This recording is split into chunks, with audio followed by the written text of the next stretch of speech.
السلام علیکم ورحمۃ اللہ وبرکاتہ۔ الحمدللہ وکفا والصلاۃ والسلام علی خاتم الانبیاء محمد مصطفیٰ احمد مجتبیٰ نور الخدا حبیبنا و حبیب رب کبریا وعلی آلہ و اصحابہ اجمعین۔ بسم اللہ الرحمن الرحیم۔ ناظرین، پروگرام الف لام میم کے ساتھ میں ہوں آپ کا میزبان میاں ثناء اللہ۔ میرے ساتھ آج جو ہمارے انتہائی معزز فاضل مہمان تشریف فرما ہے، میں ان کا تعارف کرواتا ہوں۔ ہمارے پہلے مہمان ہیں ڈاکٹر اکرام الحق الازہری صاحب۔ ڈاکٹر صاحب السلام علیکم۔ وعلیکم السلام۔ ڈاکٹر صاحب ماشاء اللہ عالم دین ہیں، امام و خطیب ہیں، ماقبل آپ صدر محل کے خطیب رہ چکے ہیں۔ اہل علم کے ہاں ذرائع ابلاغ میں ایک معتبر نام و مقام پروگرام میں تشریف لائے، میں آپ کو خوش آمدید کہتا ہوں۔ جزاک اللہ۔ ناظرین، آج ہمارے دوسرے مہمان ہیں پروفیسر ڈاکٹر حافظ محمد انور صاحب۔ جی ڈاکٹر صاحب السلام علیکم۔ وعلیکم السلام۔ ڈاکٹر صاحب ماشاء اللہ عالم دین ہیں، امام و خطیب بھی ہیں، بین الاقوامی اسلامی یونیورسٹی سے وابستہ ہیں، تدریس کے فرائض انجام دے رہے ہیں۔ آپ کا اپنا ایک معتبر نام و مقام پروگرام میں تشریف لائے، میں آپ کو بھی خوش آمدید کہتا ہوں۔ شکریہ۔ ناظرین، آج ہماری گفتگو کا موضوع ہے اللہ کی پکڑ سے بچیں۔ جی ناظرین، اللہ رب العالمین کو اپنے بندوں سے بہت ہی پیار ہے، اور اس کے پیار محبت کا ہی نتیجہ ہے کہ وہ لمحہ بلمحہ قدم قدم ہماری غلطیوں کوتاہیوں لغزشوں پر ہماری پکڑ نہیں کرتا۔ سرزنش ہوتی رہتی ہے، لیکن پکڑ کا مرحلہ بہت ہی آخر میں جا کر کے آتا ہے، اس لیے کہ اس کی رحمت نے ہر چیز کو گھیرا ہوا ہے، اور وہ خود کہتا ہے کہ اس کی رحمت بہت وسیع ہے، ہر چیز کے اوپر چھائی ہوئی ہے۔ لیکن اس کا یہ مطلب نہیں ہے کہ اس کی اس رحمت کا ناجائز فائدہ اٹھایا جائے اور اس کی یاد سے غافل ہو جائیں اور اس کی نعوذ باللہ نافرمانی کرنا شروع کر دیں، اور نافرمانی میں اس حد تک بڑھ جائیں کہ جن چیزوں کو اس نے اپنی حدود قرار دیا ہے ان حدوں کو بھی کراس کرنا شروع کر دیں، گویا کہ نافرمانی کی آخری حدیں جو ہیں ان کو کراس کرنا شروع کر دیں۔ اور یہ کراسنگ جو ہے پھر یہ میرے خیال میں بغاوت کے زمرے میں آ جاتی ہے کہ اللہ کی اطاعت و فرم برداری کرنے کی بجائے اس کی مخالفت کرنا شروع کر دیں، اس کے رسول علیہ الصلوۃ والسلام کی اتباع کرنے کی بجائے اس کے ساتھ ایک ضد اور اناد والا معاملہ شروع کر دیں کہ ہر اس کام کی مخالفت کرنی ہے جو سنت رسول ہے، جو حدیث رسول ہے، تو ظاہر ہے کہ پھر وہ اتباع والا معاملہ نہیں رہتا۔ اس میں بہت سی کوتاہیاں اور لغزشیں سمجھنے بھی ہوتی ہیں اس معاملے کو، اور پھر بہت سی غلط فہمیاں شیطان بھی پیدا کر دیتا ہے، اور معذرت کے ساتھ کہیں کہیں ہمارے جو واعظین ہیں، مبلغین ہیں، وہ بھی لوگوں کو رحمت کا پہلو زیادہ دکھا کر پکڑ سے غافل کر دیتے ہیں کہ جب لوگوں کو یہ کہا جائے کہ اللہ کی ہر طرف رحمت ہی رحمت ہے، اور اس کے 99 ناموں میں سے صرف ایک جبار یا قہار ہے، باقی سارے رحمت والے ہیں، تو انسان غافل ہوتا ہے۔ شیطان کہتا ہے کوئی بات نہیں ہے، اس نے بخشی دینا ہے۔ تو پھر اللہ کا وہ حکم کہا جائے گا جو اس نے کہا ان بطش ربک لشدید، کہ میری پکڑ بہت شدید ہے۔ تو اس کی پکڑ سے بچنا اور بچنے کی پوری کوشش کرنا یہ انسان کے لیے ضروری ہے۔ اور پھر قوموں کی تاریخ ہمارے سامنے ہے کہ جن قوموں پر اللہ کی پکڑ آئی، اور جب پکڑ آتی ہے تو پھر اس سے کوئی بچا نہیں سکتا، نہ ہی اس سے کوئی بچ سکتا ہے۔ لہٰذا اس وقت سے ہمیشہ پناہ مانگتے رہنا چاہیے کہ جب اللہ رب العالمین اس طرح سے ناراض ہو جائے، اس کی ناراضی اتنی بڑھ جائے کہ اس کی پکڑ انفرادی یا اجتماعی طور پر آنا شروع ہو جائے۔ قوموں کی تاریخ ہمیں یہی بتاتی ہے کہ جب قوموں کی نافرمانیاں اس حد تک بڑھ گئی کہ اللہ کی حدود کو پامال کرنا شروع کر دیا، بندوں کے حقوق کی بالکل ہی اس سے غفلت برتنا شروع کر دی، بلکہ حق تلفیاں شروع کر دی، تو پھر اللہ رب العالمین کی جب پکڑ آئی تو بڑی بڑی قوموں کو، بڑے بڑے طاقتور لوگوں کو، وہ عاد ہوں، وہ سمود ہوں، کوئی بھی ہوں، ان کو کوئی بچا نہیں سکا، اور تاریخ کا وہ ایک حصہ بن گئے، ایک ایسا سبق بن گئے، ایک ایسا باب بن گئے کہ جس سے قیامت تک آنے والی نسل آدم عبرت حاصل کرتی رہے گی، بشرطے کہ وہ عبرت حاصل کرنے والی ہو۔ اور قوموں کی تاریخ ہی پھر اللہ کی پکڑ سے بچانے کے لیے ایک عبرت کا ہمیں سبق دیتی ہے کہ کیسے اس سے بچنا ہے۔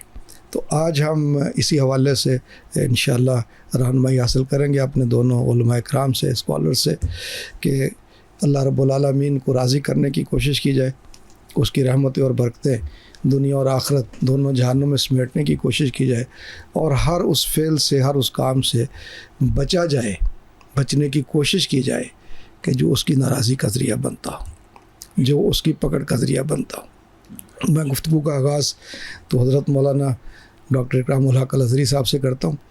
ڈاکٹر صاحب، یہ جو ٹاپک ہم نے رکھا ہے کہ اللہ کی پکڑ سے بچیں، اور جو میں نے تمہیدی کلمات عرض کیے ہیں کہ پکڑ کے معاملے میں مختلف رویے لوگوں کے سامنے آتے ہیں، تو آپ کیا سمجھتے ہیں کہ دنیا کے اندر بھی اللہ کی پکڑ آ جاتی ہے تو کیسے کہیں گے، اس سے کیا مراد ہے؟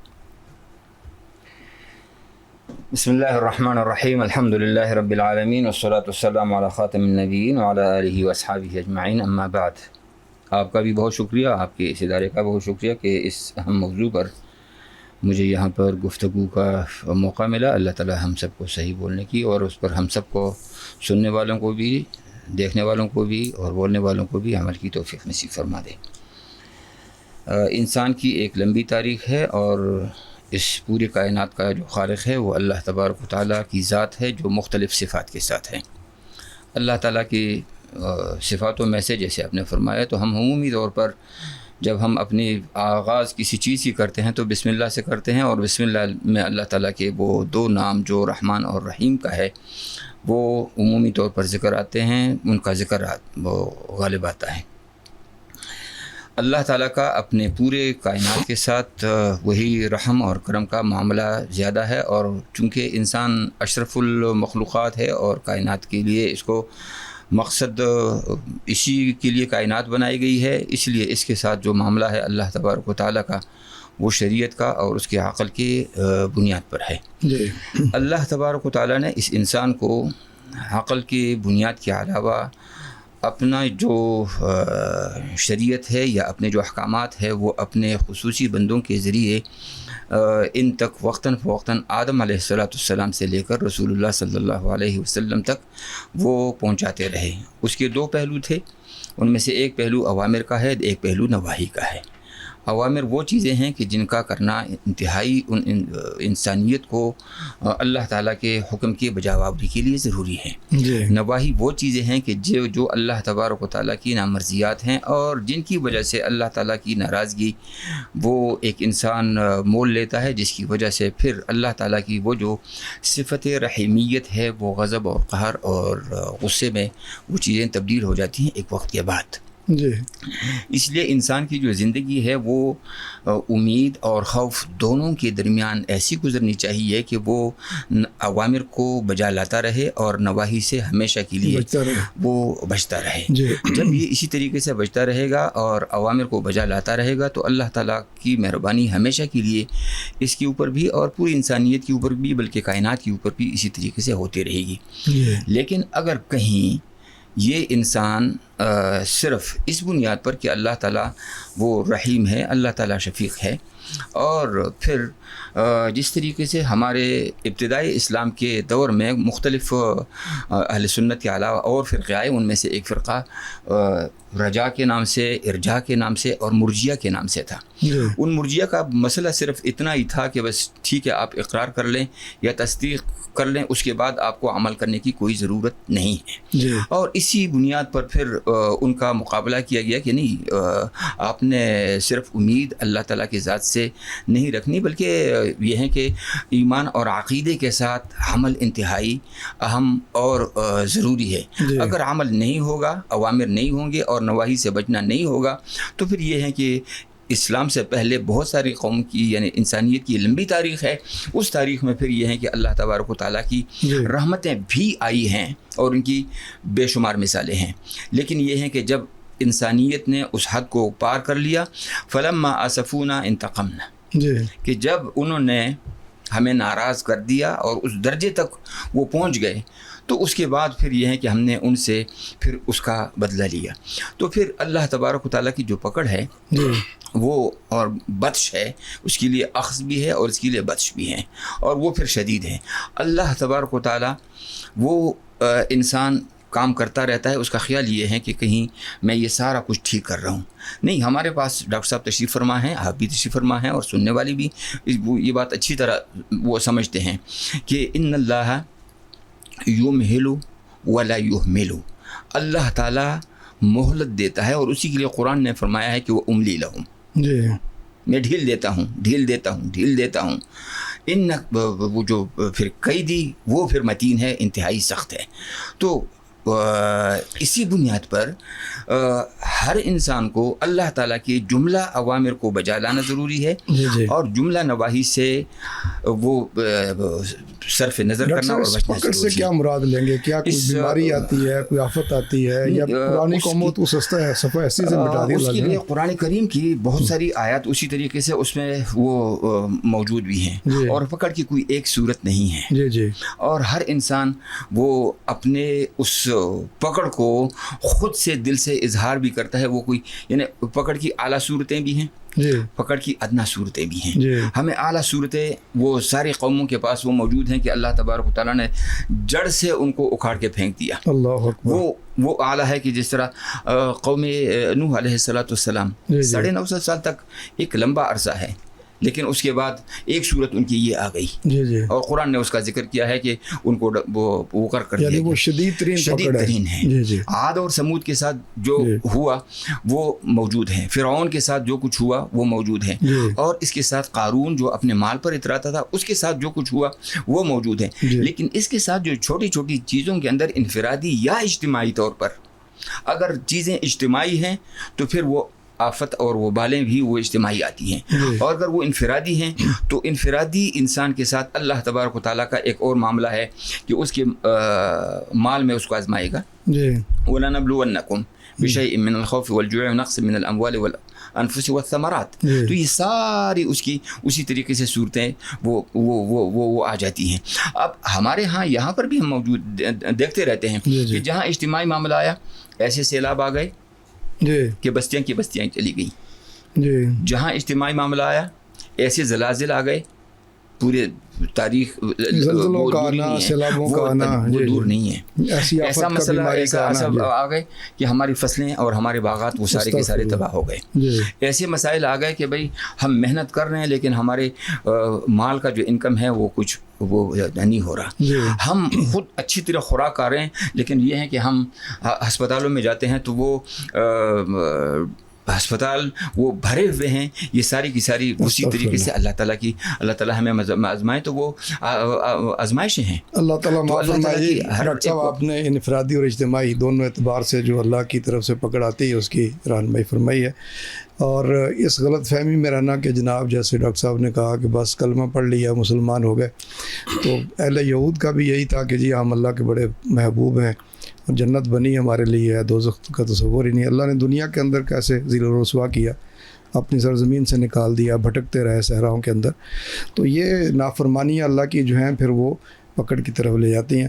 ڈاکٹر صاحب آپ رہنمائی فرمائیں کہ یہ اللہ تعالیٰ کی جو پکڑ ہے, ابھی ڈاکٹر صاحب نے جیسے کوئی اشارہ کیا, اس کی کوئی شکلیں مزید آپ بتائیں گے کہ کیا کیا شکلیں ہو سکتی ہیں اور اسباب کیا ہیں, کیوں آتی ہے اللہ کی پکڑ؟ بسم اللہ والصلاۃ والسلام علی رسول اللہ وعلی آلہ وصحبہ من والہ وبعد. سب سے پہلے تو میں آپ کا اور روز ٹی وی کا ادارے کا شکریہ ادا کرتا ہوں. آپ نے بڑے ہی اہم موضوع پر اور موجودہ حالات میں بڑی اشد ضرورت ہے تو اس کو آج آپ نے منتخب کیا. جو آپ بات کرتے ہیں کہ کچھ اللہ کی جو پکڑ ہے, جیسا کہ ڈاکٹر صاحب نے فرمایا قرآن میں اللہ تعالیٰ نے پکڑ کے لیے الفاظ کئی بیان کیے. جیسے آپ نے بھی آیت پڑھی ان بطش ربک, یہ بطش بھی ہے اللہ کی پکڑ ہے. اسی طرح اخذ وکذالک اخذ ربک اذا اخذ القری وہی ظالمۃ ان اخذہ علیم شدید. اللہ تعالیٰ اسی طرح ہی ظالم بستیوں کو پکڑتے ہیں جب وہ ظلم کرتے ہیں. تو جب پھر اللہ تعالیٰ کی پکڑ آتی ہے تو بڑی علیم, انتہائی دردناک اور شدید, بڑی سخت ہوتی ہے. تو یہ جو پکڑ ہے اللہ تعالیٰ کی, اس کو اللہ تعالیٰ نے انتقام بھی نام دیا, عزیز انتقام. اللہ تعالیٰ انتقام بھی لینے والا ہے. عقاب کا بھی نام دیا ہے. اللہ کی پکڑ یہ بہت سخت ہے. یہ بات آپ کر رہے تھے, ڈاکٹر صاحب بھی کر رہے تھے, اللہ کی رحمت کی. یہ تو آپ نے صحیح کہا کہ ہم لوگوں کی رہنمائی رحمت کی طرف ہی زیادہ کرتے ہیں. خود اللہ بھی فرماتا ہے کہ اس کی رحمت اس کے غضب اور غصے سے غالب ہے. جی. لیکن پکڑ کب آتی ہے؟ جب رحمت کو انسان غلط استعمال کر کے، غلط امیدیں لگا کے اللہ کو بھلا کر حد سے تجاوز کرتا ہے جی. تو پھر وہ اللہ تعالیٰ کا انتقام، اللہ کی بطش، اللہ کی اخذ پکڑ، عقاب اور وہ سزا پھر اللہ تعالیٰ آخر جب پکڑتا ہے نا پھرنے. جی. تو یہ جو پکڑ ہے یہ سخت بھی ہے، علیم بھی ہے، اس کی مختلف شکلیں اور کوئی اسباب بھی ہیں. جی. کچھ کافی ساری شکلیں ڈاکٹر صاحب نے اشارہ فرمایا. قرآن میں اللہ نے کچھ شکلوں کا ذکر کیا ہے، جیسے 20ویں پارے کے آخر میں فَكُلًّا أَخَذْنَا بِذَنبِهِ فَمِنْهُم مَّنْ أَرْسَلْنَا عَلَيْهِمْ حَاصِبًا وَمِنْهُم مَّنْ أَخَذَتْهُ الصَّيْحَةُ کہ ہم نے ہر ایک کو اس کے گناہ کی وجہ سے اور گناہ کے مطابق پکڑا. اللہ کسی کو زمین میں دنسایا، کسی پر پتھر برسائے، کسی پر جو ہے طوفان لا کر، جی. کسی کے کڑک، اور کسی کو جس کو کہہ لیں کہ بھی سیلاب، کہیں زلزلہ، اور کہیں اللہ تعالیٰ جو کہ 9ویں پارے کے شروع میں فرماتے ہیں أَفَأَمِنَ الَّذِينَ مَكَرُوا السَّيِّئَاتِ أَن يَخْسِفَ اللَّهُ بِهِمُ الْأَرْضَ أَوْ يَأْتِيَهُمُ الْعَذَابُ مِنْ حَيْثُ لَا يَشْعُرُونَ أَوْ يَأْخُذَهُمْ فِي تَقَلُّبِهِمْ فَمَا هُمْ بِمُعْجِزِينَ. یہ دوسری جگہ پہ آ گیا. أَفَأَمِنَ الَّذِينَ مَكَرُوا السَّيِّئَاتِ أَن يَخْسِفَ اللَّهُ بِهِمُ الْأَرْضَ أَوْ يَأْتِيَهُمُ الْعَذَابُ مِنْ حَيْثُ لَا يَشْعُرُونَ. یہ کہ بھئی اللہ تعالیٰ کا عذاب ان کو زمین میں دنسانے زلزلے کی شکل میں، یا ایسا عذاب کہ ان کو احساس ہی نہ ہو، یا یہ کہ اللہ کی پکڑ آ جائے جب وہ رات کو سوئے ہوئے ہوں، بیاتن رات کو سوئے ہوئے ہوں، یا اللہ کی پکڑ آ جائے اور دوحن کہ دن کو جب وہ اٹھ کر اپنی ڈیوٹیوں کاموں پہ جانے لگے. اللہ ہر وقت پکڑنے پہ قادر ہے، استغفر اللہ. اور ہر حالت میں، ہر کیفیت میں، مختلف شکلوں میں. اور آپ نے چونکہ اسباب کا بھی ساتھ ذکر کیا اور ٹائم بھی آپ دیکھ رہے ہیں، تو بات تو جو ہے نا وہ پھر پڑے. میں یہاں پر اگر یہ کہوں کہ اللہ تعالیٰ اپنی پکڑ سے کتنا ڈراتا ہے، جو اس کی پکڑ بڑے اخذ عزیز مقتدر ہے. وَأَكِيدُ كَيْدًا فَمَهِّلِ الْكَافِرِينَ أَمْهِلْهُمْ رُوَيْدًا، یا یہ یوم یجعل الولدان شیبا. آخر یہ ہے کہ بھئی جو ہے نا وہ بوڑھا کر دیا. نبی علیہ السلام نے کہ یہ صورتیں جس میں یہ ذکر ہے، سورۃ ہود وغیرہ، انہوں نے مجھے بوڑھا کر دیا، یہ سب کچھ بیان ہوا. لیکن میں آج کے ماحول کو یہ حدیث مجھے بہت یاد آتی ہے، میں یہاں ذکر کروں گا اور بڑے خلاصے کے ساتھ ہی تاکہ لمبی نہ ہو جائے. کہ نبی علیہ السلام نے اپنے صحابہ کرام کو مخاطب کر کے فرمایا کہ 5 طرح کے کاموں گناہوں سے بچ جاؤ. جی. دعا کرتا ہوں کہ اللہ تمہیں بچا کے رکھے. اللہ اکبر. جی. وہ 5 کام گناہ اسباب ہیں اور آگے ان کی پکڑ ہے، ہر گناہ کے مطابق پکڑ ہے. جی. وہ کیا ہے؟ فرمایا کہ بھئی جس قوم میں فحاشی، جی، یہ بدکاری اتنی عام ہو جائے کہ وہ سرے عام اس کا اظہار کرتے پھریں. جی. تو پھر پکڑ کے آتی ہے پھر یہ وبائیں، کورونا جیسی، طاعون جیسی، پھر وہ کہ جس کا ابھی کوئی علاج نہیں جو ہے نا. جی. جی. علاج کرتے بھی پھریں تو علاج ہوتا نہیں ہے. استغفر اللہ. کورونا تو آیا تو لوگ گھبرا گئے. میں اس کو کہتا ہوں کہ وہ وبائیں ایسی ابھی آج کل تک جو ہے کتنے لوگوں کو دیکھتے ہیں یار جو ہے نا یہ نزلہ سا زکام سا شروع ہوا، سمجھ نہیں آتی کیا جو ہے ہو گئے، اتنی دعائیں گئے. یہ وہ وبائیں ہیں. جی. اور یہ ہماری اس قدر ہم دیکھتے ہیں کہ بھئی وہ وہاں یہ ہو گیا، عورت کو یہ کر لیا، بچے کو یہ کر لیا، اتنی 2-4 سال کی 5 سال کی بچیوں کے ساتھ جو ہو رہا ہے اس کے اتنے اظہار ہو رہے ہیں، ویڈیو بنا کے شیئر کی جا رہی ہیں. اس سے پڑھ کر اور اس فحاشی کا اظہار کیا ہے. جی. ابھی تو میں سمجھتا ہوں کہ اللہ تعالیٰ رحم کیے ہوئے کہ اس نے وہ وبائیں نہیں ڈالی ہیں. جی. اگلی جو بات نبی علیہ السلام نے فرمایا کہ بھئی جب لوگ لین دین میں جی کیل اور میزان یعنی ماپ تول میں کمی پیشی کرنا شروع کر دیں گے، جو کہ جیسا قرآن میں آیا کہ لیں تو پورا زیادہ، جی دیں تو کم کر دیں، جی، یا اگر دیں تو مکس کر کے اور خراب کر کے، اوپر سے اچھا نظر آتا ہے اور بیچ میں پتہ نہیں جو ہے اس کے کیا بھرا ہوا ہے، شاپر اوپ سے کچھ اور نظر آتا ہے، گھر جا کے دیکھے تو کچھ اور نظر آتا ہے. پھر جو ہے یہ جب ہو جائے گا تو کیا ہوگا؟ 3 طرح کی پکڑ ہے جی. آپ نے فرمایا کہ اس کی وجہ سے ایک تو یہ ہوتا ہے کہ قحط سالی، جی. بارشیں جب ہونی ہے نہیں ہوتی، قحط سالی پڑ جاتی، السنین اخذ بالسنین. جی. دوسرا شدت المعونہ، جی. مہنگائی، مانا مہنگائی پھر بڑھ جائے گی. جی. جی. اور تیسری اس گناہ کی صرف جو ہے نا یہ لین دین کے مسئلے میں کمی پیشی. جی. جی. جور السلطان، جی. پھر اللہ تعالیٰ بادشاہ حکمران ایسا مسلط کرتا ہے کہ جو ڈنڈے سے سیدھا کرتا ہے. جی. استغفر اللہ. یہ جور ہے، ظلم ہے. جی. میرے خیال سے آج کل ہم دیکھیں، ہم حکومت کو کوستے ہیں، ہم جو ہے مہنگائی کو کہ جو ہے یہ کر دیا وہ کر دیا. کیا دیکھا؟ میں یہ کہا کرتا ہوں کہ چھوڑیں جو ہے کو بڑے تاجروں کو، ایک چھاپڑے والا، ایک ٹوکری والا، جی. ایک چھوٹے کھوکھے والا، اور ایک بڑے سٹور والا، اور ایک بڑا ڈیلر، اور جو ہے وہ باہر سے بڑے مال والا، بڑے. جی. سب، جی. بڑے سے لے کر چھوٹے تک سب کے سب جو ہے یہ کیل اور میزان جو ہے نا اس میں سب کے سب جو ہے آگے ہیں.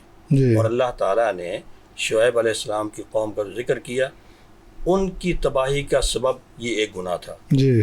اور آپ نے فرمایا کہ اس قوم کو بادشاہ پھر ظالم ملے گا، وہ ظلم کرے گا، اور مہنگائی زیادہ ہو جائے گی، اس کا کوئی حل نہیں ہے. جی. اور بارشیں بر وقت نہیں ہوں گی. جی. ہوں گی تو کب؟ جب پھر سیلاب آنے گا، سیلاب آ جائے گا. یہ کیفیت بنے گی. جی. اور تیسرا آپ نے فرمایا کہ جب لوگ زکوٰۃ دینا چھوڑ دیں گے، اللہ کا حق ادا کرنا چھوڑ دیں گے، استغفر اللہ. تو پھر آسمان سے بارش بند ہو جائے گی. جی. اگر یہ کیڑے مکوڑے اور جو پائے نہ ہوں تو قطرہ بھی بارش کا نہ آئے. نہ ہو جائے. اور چوتھا آپ نے فرمایا گناہ کیا ہے کہ جب لوگ اللہ اور اللہ کے رسول کا عہد و پیمان یعنی ایمان اس کو توڑ دیں گے، حدیں توڑ دیں گے نا. جی. جی. تو پھر کیا ہوگا؟ پھر اللہ تعالیٰ باہر کا دشمن تم پر مسلط کرے گا. استغفر اللہ. جی. تم غلام ہو جاؤ گے. جی. جی. ہم کہیں کہ ہم وہ شکل کیا ہے، چاہے وہ ہتھیار لے کر نہیں آئے لیکن انہوں نے قرضے تلے دبا کے ہمیں جی. جی. اپنا غلام بنا لیا، تہذیبی طور پر، ثقافتی طور پر، معاشی طور پر، سیاسی طور پر. جی. یعنی ہم ان کے اتنے غلام، ہماری سوچ ہی نہیں ہے. جی. جی. ہم کہتے ہیں کہ ہم نے یہ ریٹ لگانا ہے، وہ کہتے نہیں جی ایسے نہیں ہوگا، ہم نے کوئی فیصلہ ہمارا نہیں ہے. اور پانچواں جو آپ نے بیان فرمایا سبب، کیونکہ آپ بار بار ادھر دیکھتے ہیں کہ جب قوم، کوئی معاشرہ، کوئی ملک اللہ کی کتاب، اللہ کے حکم پر عمل نہیں کریں گے، حکمرانی کتاب و سنت کی نہیں ہوگی، اسلام اور دین اور شریعت کی نہیں ہوگی، تو پھر تمہارے درمیان تفرقہ بازی، آپس میں جس کو ہم کہنے کہ بھی خانہ جنگی، استغفر اللہ، ایک دوسرے کے، یہ بھی آج کل یہی چیز ہے. ہم ایک دوسرے کو مارنے پہ تلے ہو گئے، نہ کوئی چھوٹا ہے نہ بڑا ہے. تو یہ بڑے خلاصے کے ساتھ یہ اشارہ ہو گیا کہ اسباب بھی کچھ آ گئے اور کچھ اس کے شکلیں بھی آ گئیں. لیکن اس میں سب سے بڑی بات یہ ہے کہ سبب ہے جس کا اللہ نے اس پہلی آیت میں ذکر کیا، کذالک اخذ ربک اذا اخذ القری وہی ظالمہ، ظلم ولا تحسبن اللہ غافلا عما یعملون. یہاں پر ایک بات کا اور میں اشارہ لازمی کروں گا، جو اس کو آپ کہہ رہے ہیں کہ بھی لوگ توجہ نہیں کرتے. ڈاکٹر صاحب نے بھی فرمایا سب سے خطرناک اللہ کی پکڑ کے حوالے سے یہ ہے کہ بندہ کہے مجھے تو کچھ نہیں ہوا، دیکھو میں نے یہ کیا مجھے نہیں کچھ ہوا. جی استغفر اللہ. جی دیکھو جی فلاں کر رہا اس کو تو کچھ نہیں ہوا، غفلت میں پڑ جائے. یہ غفلت یعنی اللہ تعالیٰ نے جو مہلت دی، اللہ نے جو پردہ ڈالا، حتیٰ کہ چھپا کے رکھا، بڑے بڑے جرم اس کے پتہ نہیں لگنے دیا. بندہ سمجھتا ہے کہ جی میں تو پتہ نہیں کتنا آگے ہو جائے. فرعون کو کتنی مہلت دی، کتنے ظاہر ہے پھر اس کی رحمت کو بھی کراس کرنا شروع کر دیا. جیسے ڈاکٹر صاحب نے قوم عاد، قوم سمود، بہت سی قوموں کا سب کا ذکر کیا اللہ تعالیٰ نے. لیکن آخر جب پکڑ آتی ہے، اور نبی علیہ الصلوۃ والسلام کی ایک حدیث میں آپ نے فرمایا کہ اس وقت پھر اللہ تعالیٰ کی رحمت نے پھر پکڑی ہوتی ہے کہ جب بندہ گناہ کرتا ہے، برائی کرتا ہے، جرم کرتا ہے، اللہ اس پر پردہ ڈالتا ہے. لوگوں کسی کو پتہ نہیں چلتا، لیکن وہ خود جا کے بتاتا وہ میں نے یہ کیا، تمہیں پتہ چلا میں رات یہ کر رہا تھا. استغفر اللہ. جب وہ ایک جرم کرتا ہے اور دوسرے پر سینہ زوری کرتا ہے. معافی الا المجاہرین. جی اب ان کو معافی نہیں ہے، معافی نہیں ہے. اب پکڑا جائے. جی بہت اچھے ڈاکٹر صاحب آپ نے ماشاءاللہ رہنمائی کی ہے، اور ناظرین ڈاکٹر صاحب نے اس کے اسباب بھی بتا دیے، اور انفرادی طور پر بھی بندہ اپنی زندگی کا جائزہ لے سکتا ہے، محاسبہ کر سکتا ہے، اور اجتماعی طور پر معاشرے کی صورتحال بھی ہر فرد دیکھ سکتا ہے جیسے ڈاکٹر صاحب نے کہا ہے. اور پھر انسان غفلت میں پڑا ہوتا ہے اور ان چیزوں کو بعض اوقات لاپرواہی کرتا ہے کہ یہ کوئی بات نہیں ہے، اور پھر بڑے بڑے شیطانی وسوسے کہ یہ روٹین کی بات ہے جی، جیسے ابھی ڈاکٹر صاحب نے کہا کہ زلزلوں کا آنا، سیلاب کا آنا، اس کی سائنٹیفک توجیحات بیان کرنے والے بہت سے آ جاتے ہیں، اور قدرت کے اس نظام کو جب چیلنج کرتے ہیں تو ظاہر ہے پھر اس کا مقابلہ کوئی نہیں کر سکتا. ناظرین ایک چھوٹا سا وقفہ لیں گے، وقفے کے بعد آپ کی خدمت میں حاضر ہوں گے. ہمارے ساتھ رہیے گا چونکہ آج کا موضوع بہت ہی انٹرسٹنگ ہے، اس پہ کچھ مزید رہنمائی حاصل کریں گے. وقفے کے بعد پھر حاضر ہوتے ہیں آپ کی خدمت میں. وقفے کے بعد ایک مرتبہ پھر آپ کی خدمت میں حاضر ہیں، اور آج کا ہمارا موضوع کہ اللہ کی پکڑ سے بچیں. اس پہ ہمارے دونوں فاضل علماء کرام رہنمائی فرما رہے ہیں. ابھی ڈاکٹر حافظ محمد انور صاحب نے بڑی تفصیل سے بتایا کہ اس کے اسباب کیا ہیں اور اس کی شکلیں کیا ہیں. شکلیں ہم دیکھتے ہیں اور اسباب بھی دیکھتے ہیں، لیکن الگ بات ہے کہ ان سے غفلت برتتے ہیں. اور ہونا بھی چاہیے کہ رحمت کا پہلو ہمارے سامنے ہے، اور اس کی رحمت کی امیدوار ہے، اس کے بغیر کچھ نہیں ہو سکتا، لیکن رحمت کا غلط استعمال نہیں کرنا چاہیے، اس لیے کہ پھر تو وہ مزید گناہ والی بات ہو جاتی ہے. جی ڈاکٹر اکرام صاحب، ابھی ڈاکٹر صاحب نے ایک سر فہرست چیز جو بیان کی ہے، یعنی تمام چیزوں کو جہاں بھی لے جائیں اس کا نتیجہ ظلم نکلتا ہے. یعنی چور بازاری کریں ظلم ہے، گھٹیا مال اچھا بنا کر دیں یہ بھی ظلم ہے، ٹھیک ہے نا جی، اور آپ جو ہے نا وہ کم تول کر دیں یہ بھی ظلم ہے. وہ جیسے شاپر کا ذکر کیا کہ اوپر سے آپ کو پھل ٹھیک ڈالا ہے، جہاں پہ داغی وہاں پہ سٹکر لگا ہوا ہے، گھر جا کر کھولیں گے پتہ چلے گا سٹکر کے نیچے گلا ہوا تھا. ٹھیک ہے جی. تو یہ ظلم جو ہے، یعنی سب سے بڑا ظلم تو اللہ نے شرک کو کہا نا جی، تو ظلم عظیم ہے وہ. تو یہ انسان کو خود بھی کہا کہ یہ ظالم ہے، یعنی یہ بھی ظلم کرتا اپنے اوپر، اور ظلم کی یہی شکلیں ہو سکتی. تو آپ کیا کہتے ہیں کہ اللہ کی ناراضی کو دعوت دینے والی جو بات میں کہوں گا نعوذ باللہ، وہ انسان کا اپنا فعل جو ظلم ہے، کیا کہتے ہیں اس کو؟ تاریخ سے اور قرآن اور احادیث مبارکہ سے ظلم اور اس کی جو کیفیات ہیں وہ بالکل مکمل طور پر واضح ہیں. ظلم کے لیے تو ایک لمبی حدیث ہے، اور اس کے ابتدائی جو الفاظ ہیں وہ تو حدیث قدسی ہے جی. غالباً ڈاکٹر صاحب موافقت بھی کریں گے، میں جو امید ہے تصحیح بھی کریں گے. یا عبادی، کہ اے میرے بندو، میں نے ظلم اپنے اوپر حرام کر دیا ہے جی، اور اس کو میں نے تمہارے آپس میں بھی حرام قرار دیا ہے. فلا تظالموا، تو آپ آپس میں ایک دوسرے کے اوپر ظلم مت کریں. جی. یہ جو ظلم ہے یہ انسانی معاشرے کا آپس میں خود کا، اور اسی طریقے سے اس کا جو اعلیٰ فرد ظلم کا ہے جس کو اللہ تعالیٰ نے قرار دیا وہ ہے شرک. جی. ڈاکٹر صاحب نے یہ اللہ تعالیٰ کے پکڑ میں آنے کے مختلف وہ ذرائع بیان فرما دیے. جی جی. یہ ان میں سے جو اعلیٰ درجے کا ہے کہ جب معاشرے میں شرک آ جائے، اور میں معذرت کے ساتھ کہ ایک وہ شرک بواہ ہے کہ اللہ تعالیٰ کے ساتھ کسی کو مکمل طور پر شریک ٹھہرانا. جی جی. دوسرا یہ کہ عقیدہ رکھتے ہوئے ہم مختلف اعمال ایسے کریں جی کہ جو ہمیں شرک کی طرف وہ لے جانے والے ہوں. جی. تو اس پر اللہ تبارک و تعالیٰ کو غیرت آتی ہے. جی. سعد بن عبادہ رضی اللہ تعالیٰ عنہ رسول اللہ صلی اللہ علیہ وسلم کے جانثاروں میں سے ہیں. جی. وہ صحابہ کے آپس میں کوئی گفتگو ہو رہی تھی تو یہ فرما رہے تھے، میں بات واضح کر دوں کہ اگر میں معذرت کے ساتھ یا اپنی بیوی کے ساتھ کسی شخص کو دیکھ لوں جی تو جو میری تلوار ہوگی وہ دائیں بائیں ادھر نہیں جائے گی، وہ سیدھے اس شخص کی طرف جائے گی، وہ تلوار اسی طریقے سے اس طرف. جب رسول اللہ صلی اللہ علیہ وسلم تک یہ بات پہنچی تو آپ صلی اللہ علیہ وسلم نے فرمایا کہ سعد بن عبادہ نے جو غیرت کی بات کی ہے، یعنی کتنے اعلیٰ درجے کی ہے، میں سعد بن عبادہ سے زیادہ غیرت والا ہوں. اللہ اکبر. اور اللہ تبارک و تعالیٰ کی ذات مجھ سے اس سے زیادہ غیرت والے ہیں. اللہ اکبر. اور اللہ تبارک و تعالیٰ کی جو غیرت ہے وہ شرک کے اوپر کہ اس کی جتنے بھی جو بھی صورتیں ہیں وہ اس پر جب آ جاتی ہے تو پھر اس کو اللہ تبارک و تعالیٰ معاف بھی نہیں فرماتے. جی. اسی طریقے سے ان شرک لظلم عظیم، وہ سب سے بڑا اعلیٰ فرد ہے.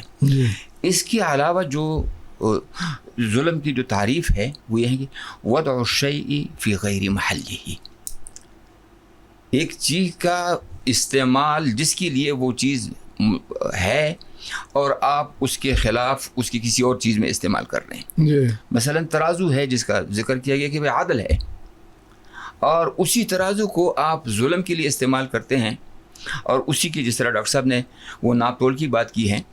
تو یہ جو سورت المطففین ہے، رسول اللہ صلی اللہ علیہ وسلم جب اب مدینہ تشریف نہیں لائے تھے تو حضرت شعیب علیہ السلام کے قوم کا جو معاملہ تھا یہ ماپ تول میں کمی، اذا قالوهم یستوفون ویل للمطففین الذین اذا اکتالوا علی الناس یستوفون واذا قالوهم او وزنوهم یخسرون. تو یہ مدینہ منورہ میں معاملہ یہ تھا، اور وہ جو خاص کر جو 3 قبیلے یہود کے تھے ان کا معاملہ یہی تھا. تو بازار میں یہ معاملہ تھا، وہ ماپ تول میں کمی کرتے تھے. پھر جب رسول اللہ صلی اللہ علیہ وسلم تشریف لائے اور یہ صورت نازل ہوئی، اور پھر اس کے بعد لوگوں نے اس سے توبہ کی، تو اللہ تبارک و تعالیٰ نے اپنے مہربانی فرما دی. اور جو عدل کا جو نظام تھا وہ یعنی وہ فرد، گھر، محلہ، بازار اور اس پورے معاشرے کے اندر وہ اسی طریقے سے وہ عام ہو گیا. ایک چیز جو ہے وہ یہ ہے کہ ہم یہ عام مشہور ہے کہ حکومت آپ شرک کے ساتھ تو چلا لیں گے، لیکن ظلم کے ساتھ اللہ تبارک و تعالیٰ حکومت کو وہ جس درجے کی بھی ہے ایک انسان کی جو زیر نگرانی چیزیں ہیں، معاملات ہے یا ذمہ داریاں ہیں، وہ چلنے نہیں لگی. آج ہر باپ کی جو حیثیت ہے کہ اگر وہ اس کو شکایت ہے تو معاملہ کہیں بگڑا ہوا اور خراب ہے کہ وہ بے انصافی ہے، عدل ہے اور ظلم ہے. اگر وہ بازار میں جس ڈاکٹر صاحب نے طویل گفتگو کی اور مہنگائی کے اوپر، وہ ہمارے ظہر الفساد فی البر والبحر بما کسبت ایدی الناس کی بات ہے. تو سارا کچھ جو کمایا ہوا ہے وہ ہمارے اپنے ہاتھوں کا کمایا ہوا ہے، جس کی وجہ سے وہ کہتے ہیں کہ ایز یو سو سو شل یو ریپ، جیسے کرو گے ویسے بھرو گے. تو ہم وہ کرتے ہیں تو ہم نے وہ بوئے ہوئے کو اسی طریقے سے پھر کاٹتے ہیں، اور پھر ہم گلا کسی اور کے اوپر کرتے ہیں، اپنے اس جان کے اوپر، ذات کے اوپر، کہ میرا تعلق میرے ذات کے ساتھ، میرا تعلق میرے معاشرے کے ساتھ، میرا تعلق میرے اللہ تعالیٰ کے ساتھ، وہ انہی حدود کے اندر ہے یا وہ حدود سے باہر ہیں. اگر حدود کے اندر ہے پھر تو آپ نظام عدل میں ہیں، لیکن اگر کہیں وہ حدود سے باہر جا رہا ہے تو پھر وہ نظام عدل میں نہیں ہے، وہ پھر ظلم میں ہے. اور اسی کے لیے ہم نے عرض کر دیا کہ وضع الشیء فی غیر محلہ، کہ ایک چیز کو غیر محل میں استعمال کرنا. تو چھری ٹھیک ہے، آپ اس سے اچھے کام کریں، لیکن اگر اس کو آپ کسی اور معاملے سے وہ کرتے تو ٹھیک نہیں ہے. ایک شخص جو ہے آپ کو ظلم سے منع کرتا ہے، ایک برائی سے ڈاکٹر صاحب نے بات کی، اور میں ویسی مخفی اشارہ کر دوں کہ ایک شخص کسی برائی سے منع کرتا ہے کہ بھائی اس طرح یہ نہ کریں، اور اس کو گولی لگ جاتی ہے. جی ابھی اسلام آباد میں کتنا ہولناک واقع ہوتا ہے. گزارش یہی تھی کہ بھائی وہ اس، اور یہ جتنے بھی معاملات ہوتے ہیں تو وہ تو من رأى منکم منکرا، وہ منکر کی ساری صورتیں وہ ظلم کی ہیں. فلیغیرہ بیدہ والا فبلسانہ والا فبقلبہ. بہت اچھے ڈاکٹر صاحب، بہت اچھے. یعنی ظلم جو ہے وہ کسی شکل میں بھی ہو اللہ تعالیٰ کو وہ پسند نہیں، برداشت نہیں ہے. پسند ہونا تو بات کی بات ہے، برداشت نہیں ہوتا. اور پھر دیکھیں جب پوری کی پوری قوم اس طرف آ جائے کہ جس کو اللہ تعالیٰ صاف صاف کہہ رہا ہو کہ یہ کرو گے ظلم ہے، وَمَن لَّمْ يَحْكُم بِمَا أَنزَلَ اللَّهُ فَأُولَٰئِكَ هُمُ الظَّالِمُونَ. کہ اگر جو اللہ نے نازل کیا ہے، جو کتاب نازل کیا ہے، جو دستور نازل کیا ہے، جس میں آپ کی معیشت ہے، انصاف ہے، ساری چیزیں، اقتدار ہے، انصاف ہے، اس سے اگر ہٹو گے تو اللہ کہتا پھر تم ظالم ہو. پھر ظالم ہی نہیں کہا, پھر فاسق بھی کہا اور کافر بھی کہا. تو جب 3 کیٹیگریز آ جائے قوم کے اندر کہ اللہ کے قرآن کو اٹھا کر, اس کے دستور کو اٹھا کر کے, اس کے قانون کو اٹھا کر کے نعوذ باللہ پھینک دیا جائے, معیشت میں سود کو ختم نہ کیا جائے, معاشرے سے بے حیائی اور بدکاری کو ختم نہ کیا جائے, بلکہ ان چیزوں کو جو پروموٹ کرنے والی چیزیں, فروغ دینے والی چیزیں, ان کی سرپرستی کی جائے, تو پھر اللہ کی رحمت نہیں آئے گی, پھر تو اللہ کی پکڑ ہے. جو اللہ کی پکڑ ہے وہ اللہ ظلم نہیں کرتا. اس لیے ڈاکٹر صاحب نے جو آیت پڑھی کہ فَكُلًّا أَخَذْنَا بِذَنبِهِ اور وہ 4 قسم کے عذاب ذکر کیے, اس میں آخر میں اللہ تعالیٰ نے یہ فرمایا ہے کہ وَمَا كَانَ اللَّهُ لِيَظْلِمَهُمْ, اللہ تعالیٰ کسی کے اوپر ظلم نہیں کرتا, وَلَكِنْ كَانُوا أَنفُسَهُمْ يَظْلِمُونَ, وہ اپنے اوپر خود ظلم کر رہے تھے, جس کی پاداش میں اللہ تبارک و تعالیٰ نے وہ سزا دی. ڈاکٹر صاحب ان مختلف اسباب بھی سامنے آ گئے, پکڑ کی صورتیں بھی سامنے آ گئیں. مزید اس پہ گفتگو اور بھی ہو سکتی, ظاہر ہے موضوع اس طرح کا ہے, اور آپ بار بار مجھے ٹائم کا بھی گلا کرتے ہو, تو مینیج کرنا ہوتا ہے میں نے, ورنہ تو پھر پتہ چلے کہ ختم ہو گیا کام. تو یہ بتائیں کہ بچنے کے طریقے بھی تو اللہ اس کے رسول نے بتائے ہیں نا. بالکل, اس میں کوئی شک نہیں ہے کہ بچنے کے طریقے پہلے بتائے ہیں جی, کیونکہ ان کی اہمیت زیادہ ہے. جی, جو بچنے کے طریقے ہیں نا, ایک تو ہے کہ یعنی گناہ ہوتے ہیں, جرم بھی ہوتے ہیں, بندے سے ظلم بھی ہوتا ہے, بندہ انسان کمزور ہے, خطا اس سے ہوتی, کل بنی آدم خطا. جی, جی, لیکن اس کا اللہ کی پکڑ سے بچنے کا بہترین طریقہ کیا ہے؟ اللہ تعالیٰ سے توبہ کر لو, معافی مانگو. جی, غلطی ہو گئی فوراً توبہ کرو, فوراً معافی مانگو. یہ جو اگر اللہ تعالیٰ کے حکم کی پیروی کرنے میں نافرمانی, غلطی ہوئی, جی, نہ کر سکا, یہ جرم ہے. البتہ اگر انسانی بندوں کے جو حقوق ہیں ان میں اگر کمی کوتاہی جرم ہوا ہے, تو پھر جس کے ساتھ زیادتی کی یا جس کا حق مارا, وہ چاہے مزدور ہے, جی, چاہے عوام کا حق مارا کسی حکمران نے, حکمران کا حق مارا عوام نے, کسی معاشی طور پر کاروباری بندے نے جو ہے وہ غریبوں کا حق مارا, غریبوں نے کسی کاروباری کا حق مارا, جی, جو حق مارا تو اس کی معافی اس سے لینی ہے, جی, یہ اس کا مداوع ہے. اس میں میں یہاں یہ کہوں گا چونکہ مختصر, کہ اللہ کی پکڑ سے بچنے اور اللہ تعالیٰ کے عذاب سے, اخذ علیم سے بچنے کا بہت بڑا جو نبی علیہ السلام نے بیان کیا, اور قرآن میں اللہ نے بیان کیا ہے 6 پارے کے آخر میں, جی, وہ یہ ہے کہ یعنی لوگ جو اچھے ہیں وہ جب برائیوں کو دیکھیں تو ان کی روک تھام کا بندوبست کریں, جس کو امر بالمعروف نہی عن المنکر کہا, جی, اصلاح کا کام ہے. اگر کچھ لوگ غلط راستے پہ چل رہے ہیں تو ان کو روکنا ہے. روکو گے, امر نیکی کا, اصلاح کا کام کرو گے, برائی کو روکو گے, ختم کرنے کی کوشش کرو گے, تو اللہ تعالیٰ معافی دیتا ہے, پوری قوم کو معافی دیتا ہے, سب کو.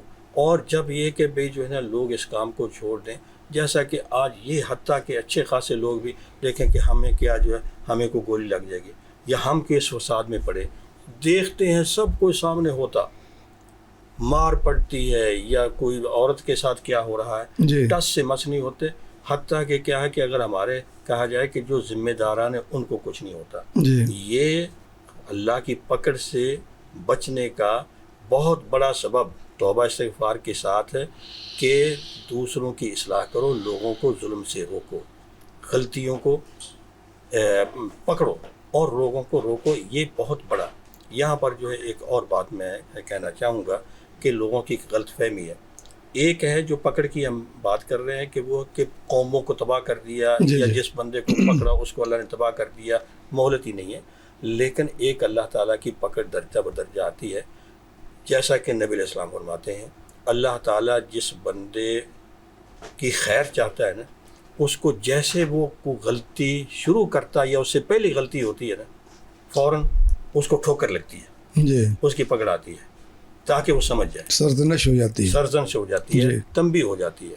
لیکن جو بڑا ظالم ہے نا اس کو تنبیہ نہیں, اس کا سر درد بھی نہیں کبھی ہوتا, وہ ایک ہی بار اس کی پکڑ آتی, اس کو مہلت ہی مہلت. لہٰذا یہ کہ بھئی جو ہے نا جو اچھے لوگ ہیں اگر ان کو فوری طور پر کو پکڑ آتی ہے تو اس کا یہ مطلب نہیں کہ یہ بڑا مقبوض دوسرا کہہ کے دیکھو جو مجھے تو کچھ نہیں ہوا. اس کا مطلب ذرا اللہ سے ڈرو کہ اللہ نے تمہیں مہلت یہ دے رکھی ہے کہ تم کہاں جاؤ گے, کس طرف. لہٰذا یہ اللہ تعالیٰ سے ڈرنے, اللہ تعالیٰ کا خوف, اللہ کے عذاب, اللہ کی پکڑ کا یہ خوف ہے, یہ اصل سبب بنتا ہے بندے کے گناہ سے ہٹنے, جرم سے ہٹنے, ظلم کو چھوڑنے اور دوسروں کی اصلاح کرنے اور اللہ تعالیٰ کی پکڑ سے بچنے کا. قومیں تب بچتی ہیں جب جو ہے جب گناہ جرم مشترک عام ہے سب کا, تو توبہ بھی پھر جو ہے اسی طرح اجتماعی توبہ. جی ہاں, جی بہت اچھا. جی ڈاکٹر صاحب, ابھی ڈاکٹر صاحب نے تذکرہ کیا, جو آپ نے بھی اسی طرف اشارہ کیا گفتگو میں, ایک حقوق اللہ, ایک حقوق العباد ہے, دو کا مجموعہ ہے نا زندگی ہماری. حقوق اللہ میں غفلت اور کوتاہی بھی اچھی بات نہیں ہے, لیکن اگر کہیں ہو جاتی ہے تو اللہ تعالیٰ کا حق ہے, وہ چاہے تو معاف کر دے. لیکن حقوق العباد کا معاملہ بہت نازک ہے, اور حقیقت میں یہ بھی حقوق اللہ ہی ہیں. آپ اہل علم میں رہنمائی فرمائیں, اس لیے کہ اللہ نے ان کو نافذ کیا. ہم کہتے ہیں حقوق العباد ہیں, لیکن ان کا تعلق بندوں کے ساتھ ہے. حقیقت میں یہ بھی اللہ کا حق ہے. یہ معاملہ کتنا نازک ہے, اور اکثر یہی واقعات سنتے ہیں نا جی, فلاں نے فلاں کے ساتھ ظلم کیا اور پکڑا گیا, فلاں نے زمین میں حق مار لیا پکڑا گیا, فلاں نے ناحق قتل کر دیا پکڑا گیا. یعنی جتنے بھی حقوق العباد, کیا کہتے ہیں آپ؟ دیکھیں, اس میں جو قرآنی تعلیمات ہیں یا احادیث نبویہ جو ہمارے پاس موجود ہے, دنیاوی لحاظ سے بھی اور اخروی لحاظ سے بھی موجود ہیں. کیوں ایک صحابی رسول اللہ صلی اللہ علیہ وسلم کے پاس کسی زمانے میں آتے ہیں اور کہتے ہیں, جب آپ صلی اللہ علیہ وسلم فرماتے ہیں کہ ہاں اگر میں نے کسی کے ساتھ کچھ زیادتی کی ہو, کچھ بات کی ہو, کچھ ظلم کیا ہو, تو وہ مجھ سے آ کے بدلہ لے لیں. ایک شخص آتے ہیں کہ آپ اپنی پیٹھ ننگی کریں, اس لیے کہ فلاں وقت میں آپ نے کوئی چھڑی یا کوئی ہاتھ آپ کا میرے اس طرح وہ لگ گیا تھا, تو میں آپ سے انتقام لینا چاہتا ہوں.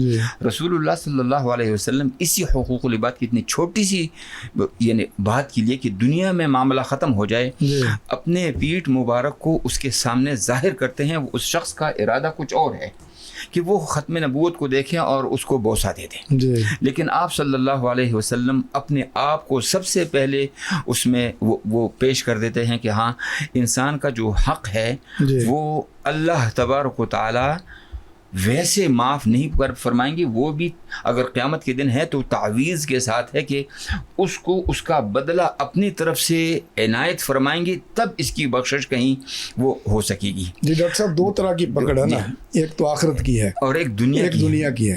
دنیا کی پکڑ کی پہ بھی بات کریں نا, آخرت تو اللہ تعالیٰ معاف فرمائے سب کو. دنیا کے اندر بھی پکڑ جب آتی ہے, قوموں کی برجوائی ہے, تو وہ انہی اسباب سے آئی ہے نا کہ حقوق العباد کو جب انہوں نے بالکل چھوڑ دیا, بہنوں کو جائیداد دینا چھوڑ دیا, بیٹیوں کا حصہ مارنا چھوڑ دیا, اس کو وائلیٹ کر دیتے ہیں, تو پھر وہ اس سے مال زیادہ نہیں ہوگا, اس سے اس کا بینک بیلنس زیادہ نہیں ہوگا, یعنی اس میں وہ برکت والی جو چیز ہیں وہ ساری کی ساری وہ چھن جائیں گی. تو وہ حق بھائیوں کا ہے, ایک جابر کا ہے, ایک زبردست انسان ہے, وہ دوسروں لوگوں کے اوپر زیادتی کرتا ہے, وہ دھوکہ دے لیتا ہے, دھوکے سے یا چالاکی سے کوئی کسی کی چیز لے لیتا ہے, یا اسی طریقے سے قانون بنا دیتا ہے کہ بہنوں کو حق کس نے دیا ہے. ہمارے اسلام نے تو راستے پر چلنے کے حق سے شروع کر لے کر یعنی اعلیٰ درجے کے وہ حق اور پڑوسیوں کے حقوق, اس میں ذوی الارحام کے حقوق ہیں, اس میں پڑوسیوں کے حقوق ہیں, اس میں رشتہ داروں کے ہیں, اس میں غیر رشتہ داروں کے حقوق ہیں. تو ان سب کے لیے قرآن کریم کی تعلیمات اسی طریقے سے واضح ہیں, اور اس پر اللہ تبارک و تعالیٰ کی طرف سے دنیا کے اندر بھی یہ جو گرفت کا مسئلہ ہے یہ بہت دفعہ اور بہت سارے انسانوں نے اس کا وہ یعنی اس کو صحابی اور اس کو خود سے وہ دیکھا بھی کہ یہ اسی طریقے سے یہ حقوق العباد میں ہوا بھی ہے.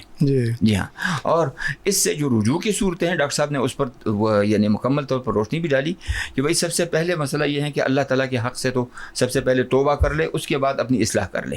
حقوق العباد میں یہی ہے کہ سب سے پہلے وہ توبہ کر لے کہ ان سے ایسا نہیں کروں گا, اور وہ شخص جہاں کہیں ہے تو اس کو اس کا حق دے دے، یا اس کے اوپر اس کے وارثوں کو دے دے، یا یہ ہے کہ کم از کم اس کو اس کے روح کو صدقہ کر دے اگر وہ زندہ موجود نہیں ہے۔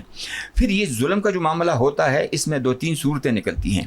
ایک صورت یہ نکلتی ہے کہ جہاں تک بستیوں والوں کا اللہ تعالیٰ نے ذکر کر دیا تو اس کے لیے کہہ دیا کہ وَلَوْ أَنَّ أَهْلَ الْقُرَىٰ آمَنُوا وَاتَّقَوْا لَفَتَحْنَا عَلَيْهِمْ، کہ بھئی یہ ظلم اور ساری چیزیں آپ وہ ایمان مضبوط کر لو اور اس کے بعد تقوی اختیار کر لو تو اس کے بعد اللہ تعالیٰ کی طرف سے مہربانیاں ہوں گی۔ اور دوسرا مسئلہ حضرت سورہ نوح میں ہے کہ بھئی ہمیں اس سے توبہ، ہم استغفار کر لیں۔ فَقُلْتُ اسْتَغْفِرُوا رَبَّكُمْ إِنَّهُ كَانَ غَفَّارًا يُرْسِلِ السَّمَاءَ عَلَيْكُمْ مِدْرَارًا، جو کبھی جب آپ استغفار کریں گے تو پھر جو آپ کے اوپر عذاب آنے والا ہے وہ اللہ تبارک و تعالیٰ یہ آیا ہوا ہے اس کو ہٹا دیں گے۔ اہل نینوا کو اگر ہم دیکھ لیں گے تو یونس علیہ السلام قوم سے نکل گئے، جو انہوں نے عذاب کے اثرات بتائے تھے، فوری طور پر جب ان کو اثرات نظر آ گئے تو تب انہوں نے جلدی سے اس بندے کو تلاش کرنے کی کے لیے سوچا اور انہوں نے توبہ استغفار کی تو پھر وہ اللہ تعالیٰ نے ان کے عذاب کو ٹال دیا۔ سورہ قلم میں بھی اسی طریقے سے باغ والوں کا ذکر ہے کہ انہوں نے کہا کہ ہم حق نہیں دیں گے، کس کا؟ آج کے دن کوئی مسکین کوئی سائل یہاں پر نہیں آئے گا، چھپکے سے ہم چلے جائیں گے، اپنے باغ کو توڑ دیں گے اور پھر اسی طریقے سے سارا مال ہم لے کے آئیں گے، جبکہ اس میں وہ حق عباد کا بندوں کا تھا۔ تو اللہ تعالیٰ نے روحانی طور پر ان کے سارے باغ کو ان کے پہنچنے سے پہلے جبکہ ایک بھائی ان میں سے اچھا تھا، انہوں نے کہا کہ نہیں ایسا کام بند کرو۔ وہ راغبون کا لفظ ہے کہ ہم واپس رجوع کرتے ہیں، اللہ تعالیٰ کی طرف آتے ہیں کہ اللہ ہمارے ساتھ معاملہ ٹھیک کر دینا۔ تو جب تک ہم زیادتی ہوگی اس سے ہم واپس نہیں آئیں گے۔ تو اللہ تبارک و تعالیٰ مختلف صورتوں میں جتنی میں نے مثالیں دی ہیں ان مثالوں میں اللہ تبارک و تعالیٰ پھر یہ ہے کہ وہ ظلم کا بدلہ وہ اللہ تعالیٰ معاف نہیں کرتا، والدین کا معاف نہیں کرتا، دوسرے بندوں کا بھی اللہ تعالیٰ وہ معاف نہیں کرتا، وہ کسی نہ کسی صورت میں اس کی ظالم کو کسی نہ کسی صورت میں اس کو اندازہ نہیں ہوتا کہ یہ اسی گناہ کے پاداش میں مجھے یہ بخار ہو رہا ہے یا مجھے یہ تکلیف ہو رہی ہے۔ وہ تکلیف مختلف ہوتی ہے۔ جی بہت شکریہ ناظرین، پروگرام کا وقت ہمارے ختم ہوا چاہتا ہے۔ میں شکر گزار ہوں اپنے دونوں فاضل مہمانوں کا، ڈاکٹر اکرام الحق الازہری صاحب کا، پروفیسر ڈاکٹر حافظ محمد انور صاحب کا تشریف لائے۔ آج کے موضوع کی مناسبت سے آپ نے رہنمائی فرمائی ہے۔ ناظرین یہ بات دونوں علماء اکرام نے ہمارے سامنے رکھی ہے کہ اللہ کی رحمت کے ہم امیدوار ہیں کہ اس کے بغیر ہمارے کسی عمل کی قبولیت کا بھی ہمیں کوئی اندازہ نہیں ہے، اس کی رحمت سے ہوگا، لیکن اس کی جو پکڑ ہے اس سے ہمیں ہمیشہ ڈرنا چاہیے۔ ہمیشہ چھوٹے چھوٹے گناہوں، چھوٹی چھوٹی غلطیوں سے بھی استغفار کرنا، توبہ کرنا اور اللہ سے ہمیشہ دعا مانگتے رہنا، راہ راست کی دعا مانگتے رہنا۔ اور اللہ کے رسول صلی اللہ علیہ وسلم نے تو جو دعائیں سکھائی ہیں ان میں یہاں تک بھی سکھایا کہ اللہ تعالیٰ ہمیں کسی پر ظلم کرنے سے بھی محفوظ رکھے اور ظالموں کے ظلم سے بھی محفوظ رکھے کہ اللہ ہم پر ظلم کرے۔ تو اس لیے یہ دعائیں جو اللہ کے رسول نے سکھائی ہیں ان کو بھی کثرت کے ساتھ پڑھنا اور اللہ سے ہمیشہ دنیا کے اندر بھی اور آخرت کے اندر بھی اپنے اور اپنے پیارے رسول محمد کریم صلی اللہ علیہ وسلم کی اتباع کی دعا کرتے رہنا اور اللہ سے عافیت طلب کرتے رہنا۔ تو جب یہ انسان اپنا محاسبہ خود کرتا رہے گا، اپنا جائزہ خود لیتا رہے گا، انفرادی طور پر، اجتماعی طور پر قومیں جب اپنا محاسبہ کرتی ہیں تو اللہ کی رحمتیں پوری قوم کے اوپر آتی ہیں۔ اللہ رب العالمین ہم سب کو محفوظ فرمائے اور ہمیں اجتماعی طور پر، انفرادی طور پر، ہماری آنے والی نسلوں کو بھی ایسے کاموں سے ہمیں بچائے جو اللہ کی پکڑ کا، ناراضی کا ذریعہ بننے والے ہوں۔ اللہ وطن عزیز پاکستان کا، اس کے حامیوں کا حامی ناصر ہو، اللہ ہم سب کا حامی ناصر ہو۔ میاں اسنا اللہ کو اجازت دیجیے، اللہ حافظ۔